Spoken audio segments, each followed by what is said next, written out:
One of them is incredibly gruesome in nature, and it's going to take several hours to process. 7 children were located inside that were deceased. There was an additional deceased child that looked like he had tried to escape the residence out the back on the roof. That baby laying there on the roof of that home. He was trying to get away. I don't know. I'm just imagining how, but I can't do my mind to make me reach that if he could have made it to me or this, that. I can't do that, you know. But I know they're all in a better place, but for you to do that, that is the lowest thing that I can imagine a person to do. As a more than 20-year veteran, public servant, firefighter, please pray for these firefighters, police officers, and even the coroner's office, the public safety communicators that took the call on this. I'm going to tell you, I'm here to tell you that the burden on them is real. They will carry this for the rest of their life. Just put yourself in their situation. A young police officer, a young firefighter has to walk in and see 8 babies murdered. How does he go home and hold his own children? Think about that. Back in 2015, Shaneiqua Pugh was outside trying to rebuild a life that had already started cracking, newly single with 1 child. She didn't sit in solitude long before running straight into Shamar Elkins, younger, slimmer, and wrapped in that temporary army man illusion that makes instability look like structure. He wasn't home for long, but long enough for her to fall fast and stay loyal even after he left. While he was gone, she held it together, working at Boost Mobile, raising her child, and letting her personality spill online in posts that hinted she was holding on a little too tight to a man who wasn't even present. By August 31st, 2016, she was counting down. Been waiting for you. 4 more days. And you all mines. Mines. Like love and ownership were the same thing. The resume behind the image didn't quite match the fantasy. National Guard from 2013 to 2020, no deployments, left as a private, but it didn't matter. By 2017, reality showed up in the form of a pregnancy, and in June 2018, their daughter Layla was born.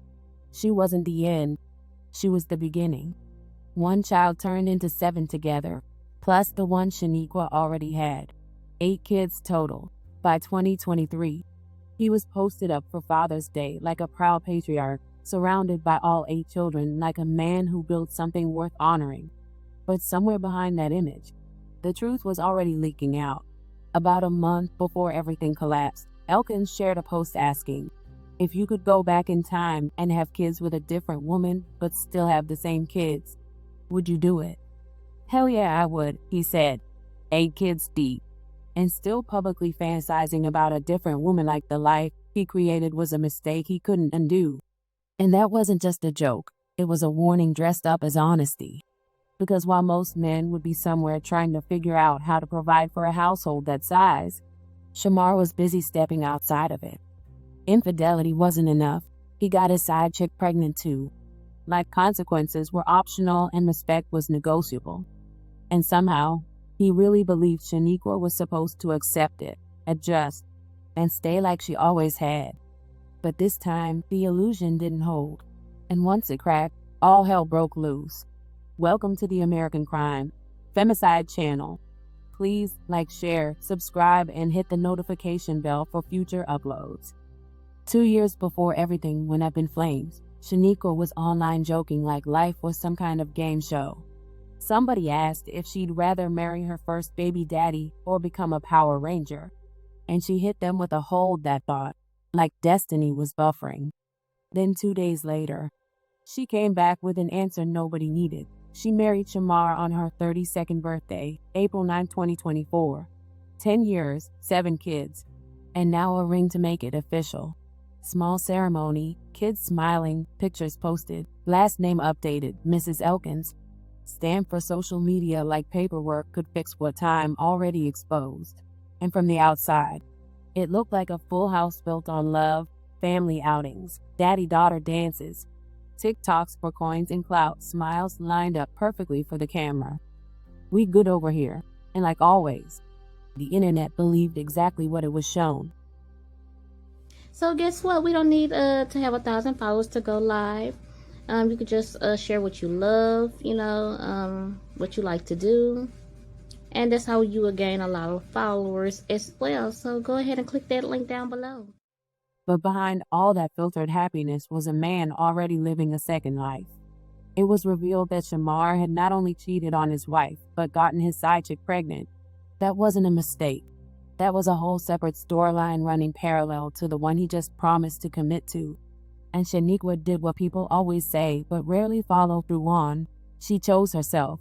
She ended it. No theatrics. No begging. Just done.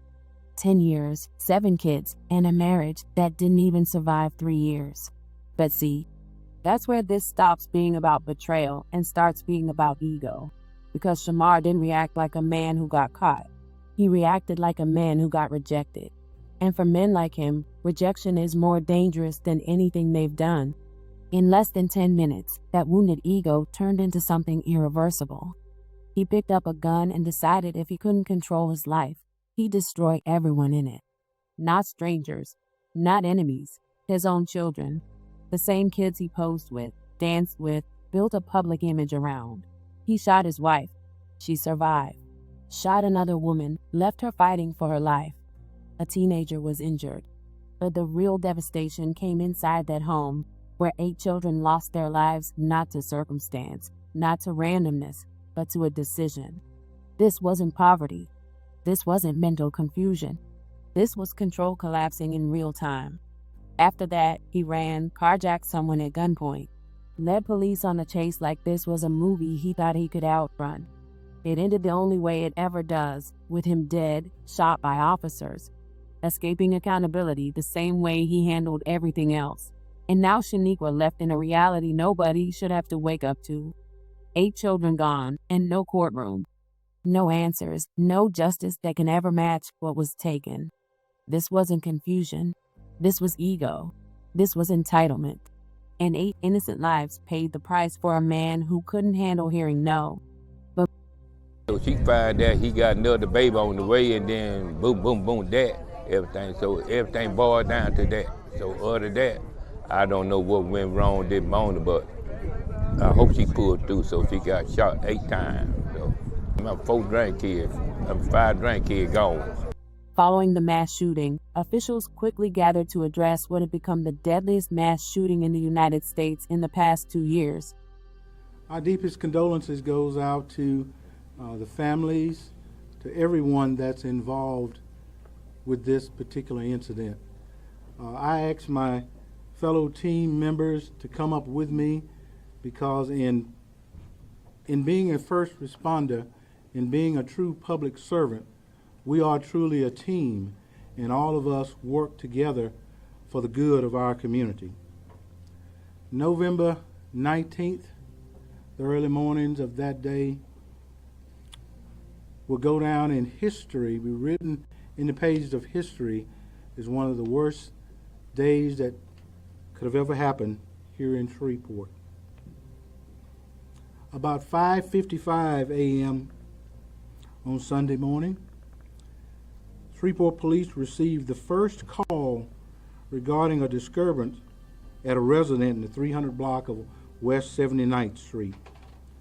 The caller stated that they were on top of a house. The suspect was inside and that a male had been shot. 3 minutes later at 5:58, dispatch received an additional call indicating the suspect was a relative of the caller. A minute later, 5:59 a.m., dispatch was advised that approximately 9 individuals resided at the location. The caller further stated that the suspect, identified as Shamar Elkins, had shot everyone inside the home. At 6:00 a.m., 1 minute later, the caller advised that she and her children had fled from the roof and were now in the backyard. 6:01 a.m., officers arrived on the scene. 6:03, officers made contact with the caller at the residence. At 6:05 approximately, officers requested the Shreveport Fire Department to stage at a nearby location close to Linwood. 6:07 a.m., a second call was received regarding a shooting in the 500 block of Harrison Street. The caller stated that her boyfriend had shot her, taken her 3 children, and fled the scene. 6:08 a.m., the victim identified the suspect as Shamar Elkins. At 6:10, dispatch linked the Harrison Street shooting with the shooting on West 79th Street and that they all were related. At 6:15, officers received information that the suspect had carjacked a red Kia Sportage at West 79th, closest to Linwood. At 6:17 a.m., our traffic units out on random patrol encountered or observed that particular vehicle traveling southbound on Interstate 49. The officers advised at 6:18 that they were crossing the Red River Bridge into Bossier City. At 6:20, officers received information that the children taken from the Harrison Street residence may be inside of the fleeing vehicle. 6:23 a.m., officers advised that they were exiting near Swan Lake area. 6:25 a.m. approximately, officers located the injured victims from the Harrison Street shooting. 6:29 a.m., officers made contact with the suspect through an exchange of gunfire. At 6:30 a.m., officers confirmed contact with the suspect in the 400 block of Brompton Lane. 6:40 a.m., officers advised that the suspect vehicle was empty and no children were located inside. 6:43 a.m., officers cleared the resident of West 79th Street where multiple deceased victims were located. 7:03 a.m., Shamar Elkins was pronounced deceased at the scene on Brompton Lane. 7:14 a.m., the Shreveport Police Department contacted the Louisiana State Police Investigative Division, and they began their deployment to the Bossier City address to begin to investigate the officer-involved shooting. This, by far, was probably one of the most challenging incidents that SPD has ever faced. Within the immediate short period after the first call came into SPD, our resources were deployed, and at the same time, we were working 5 different crime scenes. I can't let the SPD officers know how appreciative I am for them for maintaining professionalism throughout this entire event, staying strong, staying poised, doing what they were trained to do. I am so proud of all of them. I am so proud, and I thank all of my community team members, the Caddo Parish Sheriff Department. Immediately I received a call from the Caddo Parish Sheriff Department asking what resource you need, what can we do to help. That's what we do. I immediately received a call from our City Marshal's office, James Jefferson, that said the same thing. We're here. What do we need to do to help? Louisiana State Police, I can't thank all of you gentlemen so much for being there for us. I immediately received call from the director of the FBI, from the director of the ATF, ready to deploy resources to assist in this effort. In the times to come, We will be offering peer assistance, counseling, and whatever is needed to our first responders that responded to that scene yesterday. Our investigators who was in the scene, our crime scene investigators, and the list just goes on and on and on. Throughout an event of this nature, we redeploy resources from anywhere in town to neutralize the threat and make the area safe. And those are the prime time when our team members come in to assist us keeping our city safe in other areas. And I can't thank you guys so much for all that you do. But the investigation has not concluded. There are still bits and pieces coming in to put this bizarre puzzle together. So bear with us in due time, and more information will be coming forth as new information is learned.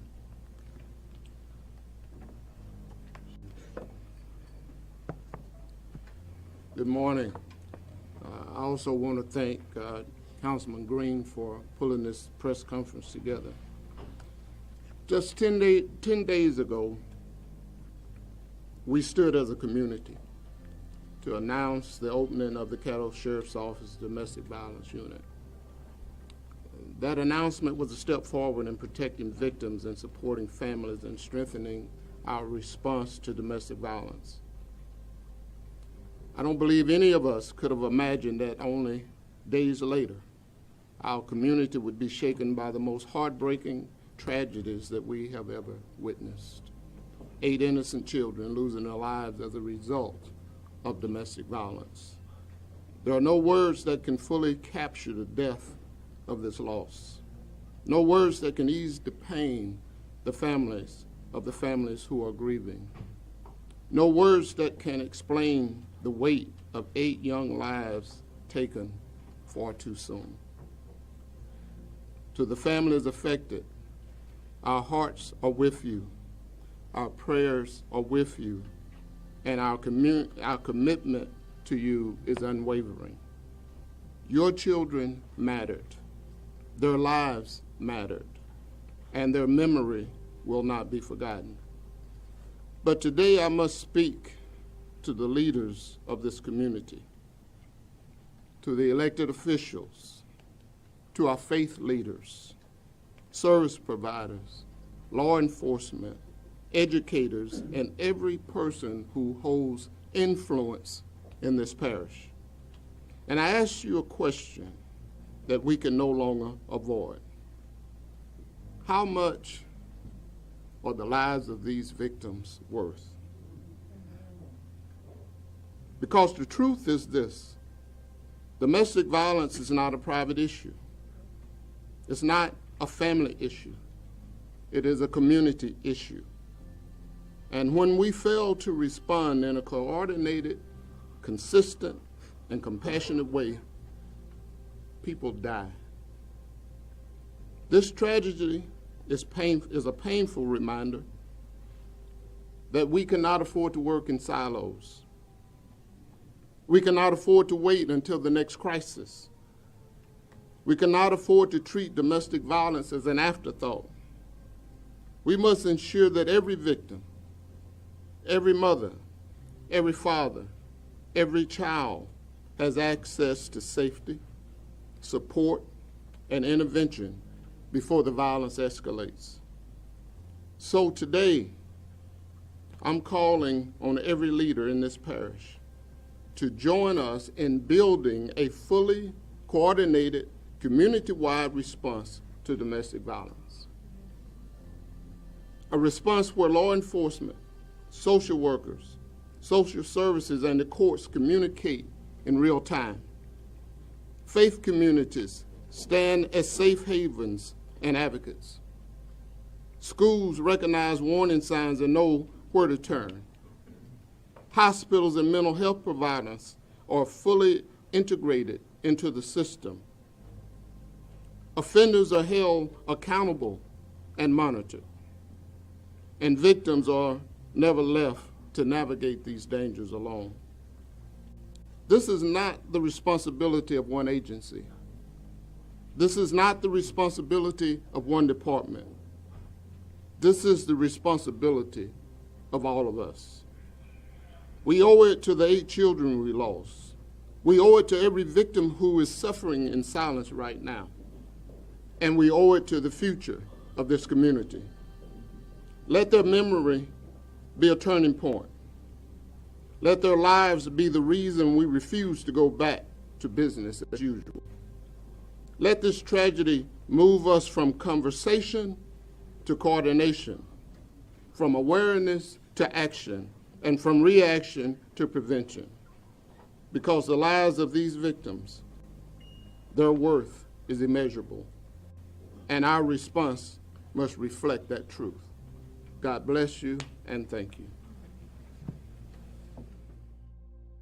And this is the part people try to dress up, soften, or explain away. But there is no language strong enough to make this make sense. 8 children didn't lose their lives because of circumstance. They were taken because one man couldn't accept rejection after creating the very chaos he refused to take responsibility for. That's not heartbreak. That's entitlement at its most dangerous. That's control turning deadly the moment it slips. And while he got to escape with a bullet instead of a courtroom, those children didn't get an escape at all. They didn't get to grow up, choose their own lives, or even understand why theirs were taken. So let's say their names the way they deserve to be heard in life. Jayla Elkins, Shayla Elkins, Kayla Pugh, Layla Pugh, Markaydon Pugh, Sariahh Snow, Khedarrion Snow, and Braylon Snow. 8 lives, 8 futures. Gone, not forgotten. Rest in peace, babies.